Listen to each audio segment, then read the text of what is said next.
Good evening, everyone. I'm presenting towards heuristics shadow for 3D GS relighting from unconstrained images.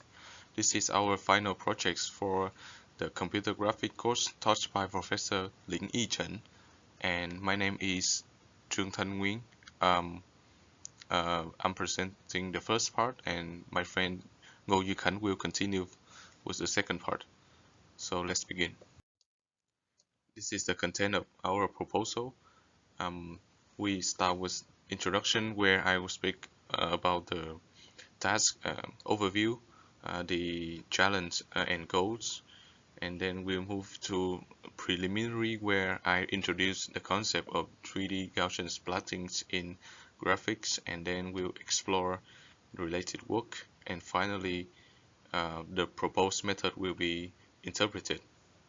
Okay, so to introduce the task, we want to um, synthesize novel view of the open scene in novel view and also novel lighting condition. Um, the training photo collection is not constrained by any mean. It means that we have widely posed images under different lighting condition with random objects, and we will optimize them to get um, the render image with novel light and also from different views. So there's several challenges to be overcome. Firstly, we'll need to deal with the shadow because in the training image we have different lighting angles, and we need to solve that.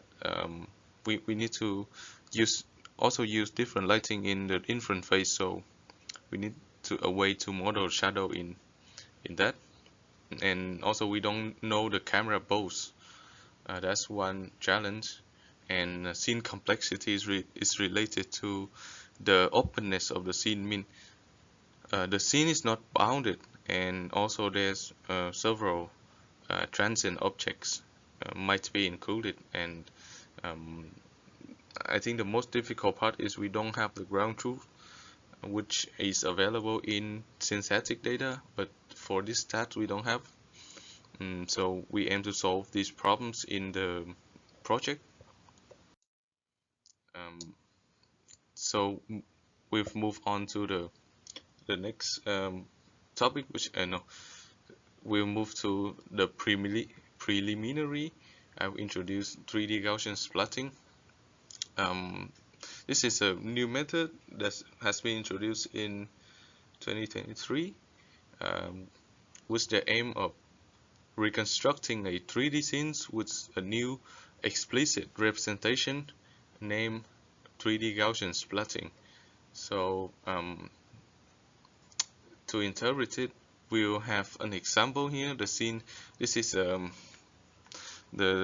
360-degree capture of the scene, and we want to model it using 3D Gaussian splatting. So the whole procedure consists of having a lot of photographs of the scene, and with their camera parameters, we will run through a structure for motion algorithm to get a point cloud, and we will initialize for each point in the point cloud. We initialize one 3D Gaussian, which is these um, kind of elliptic sphere, and then they'll contain several attributes. This is the position, rotation, scaling, opacity, and color. So we will render them using the different differential rendering algorithm, which is introduced in this method also to have the final picture. Of course, in the very first phase, then the rendering results will not be very good, but we will optimize them using our initial collection of pictures. Then we have that loss. Because the pipeline is differentiable, then we can update the attribute of the Gaussians. And finally we will get a complete and um, realistic scene represented by 3D Gaussian, and that's for 3D Gaussian. Next, we'll move to the related work. Okay, so the first related work is Relatable 3DGS. This work is published in ECCV 2024. Their goal is to have relatable 3D scenes um, represented by 3D Gaussians, and the method is to initialize extra properties, extra attributes to Gaussian. So previously we only have position, rotation, scaling, opacity, color. Now we will additionally introduce normal, the albedo, uh, roughness. Roughness is for BRDF, and the incidental light for each Gaussians. Um, so I will explain the overall pipeline here. So the point of this paper is each Gaussian does not emit a color on their own, but they are reflector of the incoming light. Incoming light in this figure is W omega I, and where are those come from? They come from the environment map, and the reflected light will be outcome at the omega O direction, which is where our camera is. Um, the rendering result will consist of 4 outputs. More detail will be given in the paper, but here we will have more four output: the depth, normal, the normal color of Gaussian, the vanilla color in the vanilla Gaussian, and this C prime is the physically based rendering color. This is for the relating, and we because we have synthetic data, so all of these is known. The objective is known, so we can optimize back those attributes of the Gaussian, and that is how this method work. And to relate, we only need to replace this environment map in the inference phase. So so this method solve the problem of so they introduce point phase ray tracing to generate shadows, and they decompose the material and lighting by introduce BRDF, and also they enable real-time performance, yeah, at least for object level scene. And here's some visualization of the result. We have point cloud, the normal estimation, ambient occlusion, and most importantly the physically based rendering, which is the scene render with different lighting condition. And so those are the advantage of this method. They also have higher quality and faster rendering as compared to nerve-based method, but we well cannot use this method in our work because firstly it's for object, and it's introduced ray tracing for every Gaussian, so it's not very efficient, and also it assumes that we have control and non-lighting in training phase, which is not available in unconstrained photo collections, our work. And also the input data is very it's because it's synthetic, so very high quality. So that's also the challenge that we should face, and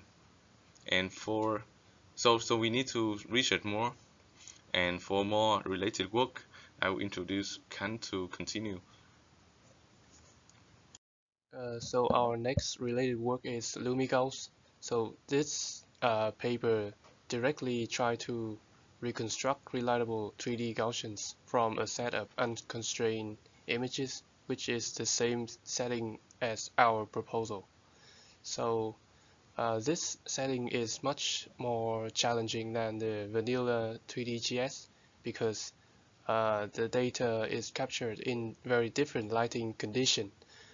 So this can uh, lead to degradation in um, geometry and lighting reconstruction. So in order to solve this problem, they try to decompose the scene into the albedo component and extra components that is dependent on the lighting um, conditions. So for each training image, they will embed an environment map, and these embeddings will be optimized along with the scene during the training process. So after uh, the training process is finished, we will have uh, the scene's albedo and the reconstructed environment map for every training image. And to generate the shadow, they base on the rendering equation, which is represented in here. And to render the shadow for every Gaussians, they uh, introduce an additional Gaussian parameters, which is the radiance transfer function d. So this transfer function d will model the weight of each Gaussian to the lighting radiance. So this d will be represented as second degree spherical harmonics, which is the same as this environment lighting. This paper can efficiently solve the decomposition of albedo and the environment map. However, they have several limitations. The first one is that the shadow might be baked into the albedo or the normal components during the training process. This is due to their multi-stage training, which only enable the learning of the transfer function in the later stages. So this will lead to inaccurate geometric reconstruction. The second limitation is that the shadow model by the spherical harmonics will lead to the lack of realism in the final shadow. As we can see here in the ground truth, the shadow looks very sharp and it has visible edges. However, the reconstructed result do not have this attributes, these properties, and the shadow looks kind of the same in everywhere. So this is not wanted in our work. The last related work is GS triple. Um, this paper you try to solve a different training setting, which is OLED, one light at a time. So in this setting, the light position is known during the for each image, and the data is synthesized using a 3D rendering program like Blender. So their method is that they use multi-step for shadow generation as in this pipeline. So they have their main components is the shadow splatting. Um, this is performed by splatting the scene from the light position, which can be thought of as the traditional shadow mapping. So after perform this first splat, we have the shadow weight for every Gaussians, and this shadow weight is further modified with an MLP based on the 3D position of each Gaussians. And they also introduced an additional residual term for other lighting effects which are not modeled in the previous step. So they finally combine this shadow and the residual with the albedo they reconstruct from the 3D scene to generate the final result. This work has two advantages. The first one is that because they perform the shadow splatting based on the vanilla splatting of 3D Gaussians, so the relighting is very fast. And the second one is that the shadow is strong due to the nature of rasterization, because the final Gaussian is generated based on the physical position of the light position and the uh, reconstructed objects. They still have some limitations, like directly learning shadow with MLP can lead to suboptimal results because we're trying to memorize the shadow with the MLP. The next one is that because this work is proposed for synthesized data for objects, so they focus more on accurate specular term, which is not critical for outdoor scene as our setting. Now we go back to our proposed method. So our objective is that given a set of unconstrained image, we want to reconstruct it with realistic shadow. So our method will be based on the shadow splatting tool from GS Triple for shadow reconstruction. So we want to be based on this component due to its physical properties, and it can generate very strong shadow, and it directly entangle with the scene and the light. And to um, adapt with this component for outdoor scenes, we want to change the light modeling from environment map like in LumiGauss or previous papers with a directional light. So directional light mean that we know the light direction for every Gaussians, and which means we can perform shadow splatting based on this light direction, which is not available for environment map. And for 3D modeling, we also want to modify the vanilla 3D to work with the above proposal for the light and the shadow splatting. So our work will have two main advantages.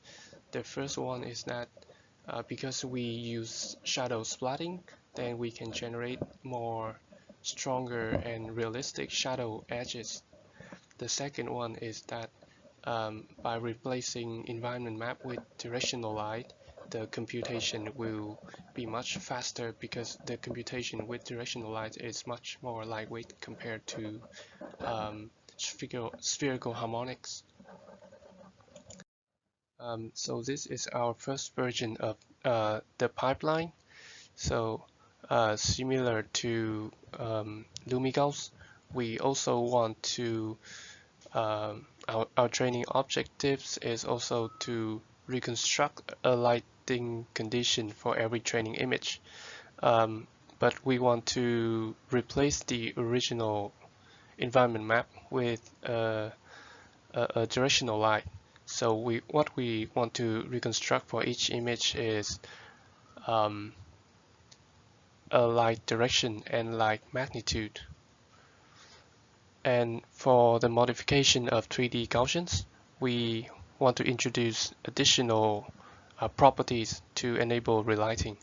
So the first one is the normal, and the second one is an additional latent vector for every Gaussian.